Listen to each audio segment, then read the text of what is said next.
नमस्कार। अहम ब्रह्मास्मि श्रृंखला के इस 10वें एपिसोड में आप सभी का बहुत बहुत स्वागत। मैं हूं आपके साथ निधीश गोयल। और दोस्तों, आज जो मैंने विषय लिया है वो है स्वीकृति के ऊपर। जी हाँ, स्वीकृति। जो हम चाहते हैं कि हमारी पूरी दुनिया में, पूरे समाज में, अपने पूरे खानदान में, जहां जहां हम नजर दौड़ाते हैं या फिर इस ब्रह्मांड में, हमारी स्वीकृति होनी चाहिए। सब लोग हमें एक्सेप्ट करें, हमारे किए हुए एक एक कृत्य, एक एक काम को एक्सेप्ट करें। लेकिन शायद हम दूसरों की उतनी स्वीकृति को खुद से एक्सेप्ट नहीं कर पाते हैं, और ये एक थोड़ी सी समस्या की वजह बन जाती है। तो कैसे ये स्वीकृति हमें अचीव करनी है जहां दूसरों की भी स्वीकृति हम लोग ले पाए और दूसरों को अपनी स्वीकृति भी दे पाए। तो that's like win win game, यानी कि तुम भी जीतो और हम भी जीते। तो चलिए थोड़ा सा इस विषय पे आगे बढ़ते हैं। और मैं सबसे पहले ले जाना चाहूंगा आपको बचपन में, जहां हम जब कोई खेल खेलते थे तो हम वो आनंद के लिए खेलते थे। लेकिन आज हम ये देखते हैं कि मैं एग्जाम्पल देता हूं क्रिकेट का, कि क्रिकेट एक खेल है जहां पर बहुत सारे खिलाड़ी हैं, वो खेल रहे हैं। लेकिन जब उसमें पूंजी निवेश हुआ, एक टीम क्रिकेट विश्व कप विजेता बनी, तो उसमें जो भी खिलाड़ी एंटर करता है, जो खेलता है, उसमें अगर हम हिंदुस्तान की बात करें तो 1 अरब से अधिक लोगों की अपेक्षाओं का भार उस पर होता है। और ये कहना गलत नहीं होगा कि अगर इस दुनिया में सबसे बड़ा बोझ अगर कोई होता है तो वो होता है अपेक्षाओं का बोझ। जी हाँ, जहां हम ये सोच लेते हैं कि मुझसे बहुत सारे लोग ये चाहना रख रहे हैं और मुझे उनकी वो चाहना पूरी करनी है, तो शायद हम स्वाभाविक रूप से वैसा खेल नहीं दिखा सकते जैसा हमें दिखाना चाहिए। लेकिन एक अच्छा खिलाड़ी दोस्तों वही होता है जो जब खेल के मैदान के अंदर उतरता है, उसमें उस मैदान में कूद पड़ता है उस खेल को खेलने के लिए, तब वो सोचना छोड़ देता है कि मुझ पर किन लोगों की अपेक्षाओं का भार है और किन लोगों की अपेक्षाओं का नहीं। वो सिर्फ ये देखता है कि मुझे खेलना है, इस खेल को खेलना है, और आई एम अ प्लेयर, मैं एक खिलाड़ी हूं। और इसी के लिए, इसी क्षण के लिए वो अभ्यास के मैदान पर बहुत पसीना बहाता है। इसलिए जब वो खेल के मैदान में होता है तो जो खेल स्वाभाविक रूप से निकलना चाहिए, जिसे हम एफर्टलेस कहते हैं, वो एफर्टलेसली उस वहां से निकलता है। उस क्षण में जो होना चाहिए वो उस क्षण में होके रहता है। कभी कभी आपने देखा होगा इसी क्रिकेट में कि कभी कभी ये एक मूर्खतापूर्ण खेल लगता है और कभी कभी ये एक बहुत ही चतुर खेल लगता है। बात ये नहीं कि खेल मूर्खतापूर्ण है या चतुर है, लेकिन बात ये जरूर है कि इस खेल को खेलने वाला जब मूर्ख होता है तो ये मूर्खतापूर्ण खेल लगता है, और इस खेल को खेलने वाला जब एक बुद्धिमान व्यक्ति होता है तो एक चतुर खेल लगता है। बात यह है कि खेल खेल कौन रहा है, आप अपनी जिंदगी में कैसा खेल खेल रहे हैं, इस पर निर्भर करेगा कि आपकी जिंदगी एक मूर्खतापूर्ण जिंदगी बनकर रह जाती है या एक चतुर जिंदगी बन जाती है।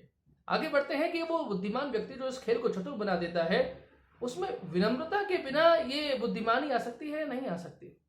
विनम्रता जहां जब आती है तो वो जिंदगी की, जीवन की हर एक ऊंचाई को हासिल कर सकता ही नहीं बल्कि कर पाता है, वो कर लेता है। या फिर हम यूं कहें कि उस खेल के मैदान में जो 11 खिलाड़ी अपनी टीम के हैं, 11 खिलाड़ी सामने वाली टीम के हैं, वो उन दोनों को स्वीकार करता है, वो इस खेल को स्वीकार करता है।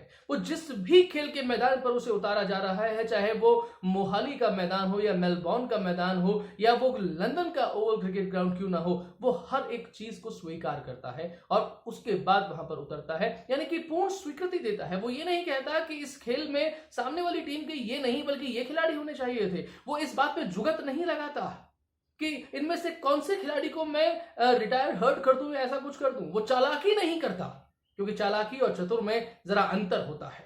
और वो बुद्धिमान होता है, वो विनम्र होता है, वो स्वीकार करता है, और उसकी उसी स्वीकारियत के कारण से सामने वाली टीम के चाहे कितने भी कीर्तिमान क्यों ना हो, उसमें कितने भी बड़े बड़े नाम क्यों ना हो, लेकिन वो सब उसके लिए अनुपस्थित हो जाते हैं। वहां होता है केवल वो और उसका खेल। हमें भी बस वैसे ही स्वीकृति सामने वाले को देकर के इस खेल को खेलना है। वो स्वीकृति तो शायद हमने अब तक अपने आप को या सामने वाली टीम को नहीं दी है। ये वो दौड़ है जहां उस दौड़ में हम ना चाहते हुए भी कूद पड़े हैं। हम जानते हैं कि ये प्रतिस्पर्धा का जमाना है और इस प्रतिस्पर्धा के इस भीषण जाल में हम कहीं ना कहीं घिरे हुए हैं, या हमने खुद को इस जाल में जानबूझ करके घेरा हुआ है। और सबसे ज्यादा प्रतिस्पर्धा हमारी अगर किसी से होती है तो वो हमारा पड़ोसी है। क्योंकि हम वो काम इसलिए भी करना चाहते हैं क्योंकि उस काम को करने से उसे प्रसिद्धि हासिल हुई है। तो उसकी सामर्थ्य और हमारी सामर्थ्य का अंतर, उसकी कॉम्पिटेंसी का अंतर ना जानते हुए भी हम उस खेल में कूद पड़ते हैं। तो चलिए, अब कूद पड़े हैं तो कूद ही जाइए और खेल को खेलिए, लेकिन उस चीज में आपको 3 चीजों का ध्यान रखना पड़ेगा। पहला ये कि जिस खेल में कूद रहे हैं उस खेल को स्वीकृति दीजिए। जिस प्रतिस्पर्धा में, जिस दौड़ में आप आए हैं, उसमें जो आपके प्रतिभागी हैं, जो सहभागी हैं, जो प्रतिस्पर्धी हैं, जो कॉम्पिटिटर्स हैं, उनको भी स्वीकृति दीजिए। और उसके बाद में उस खेल का परिणाम, चाहे जो कुछ भी आए, उस परिणाम को भी स्वीकृति दीजिए और उसे आनंद के साथ में अपने जीवन में उतारिए। क्योंकि कहीं आपने अगर परिणाम को स्वीकृति नहीं दी तो आपके जीवन जो है, हमारा किसी का भी जीवन निराशाजनक हो सकता है। या फिर हम यूं कहें कि लोग हमें जिंदा तो देखेंगे, लेकिन असलियत में हम अपने अंदर उस जिंदगी को अनुभव ही नहीं कर पाएंगे, क्योंकि किसी न किसी तौर पे हमने इन 3 चीजों में से, उस खेल को, सामने वाले उस खिलाड़ी, उस प्रतिस्पर्धी को और अपने उस खेल के परिणाम को पूरी तरीके से स्वीकृति नहीं दी है। और फिर भी अगर आप चाहते हैं कि हमें इस चूहा दौड़ में नहीं जीना है, हमें इस प्रतिस्पर्धा से बाहर निकलना है, तो कौन कहता है आपको? देखिए, हर व्यक्ति, हर आदमी, हर मनुष्य अपनी जिंदगी का रोड़ी खुद होता है। और अगर है आप में ऐसी बात, तो उस शेर की तरीके से बाहर निकलिए, क्योंकि शेर कभी किसी प्रतिस्पर्धा में नहीं पड़ता। और आपने भी सुना होगा ना कि शेर अगर किसी चट्टान पर भी बैठा है तो वो चट्टान भी सिंहासन बन जाती है, और अगर वो चूहा कोई, वो उसको सोने की कुर्सी पर भी बिठा दिया जाए तो क्या वो चूहासन बनता है? या आपने ऐसा नहीं सुना होगा। लेकिन हाँ, वो शेर जंगल का राजा है, जबकि उसका राज तिलक नहीं किया गया।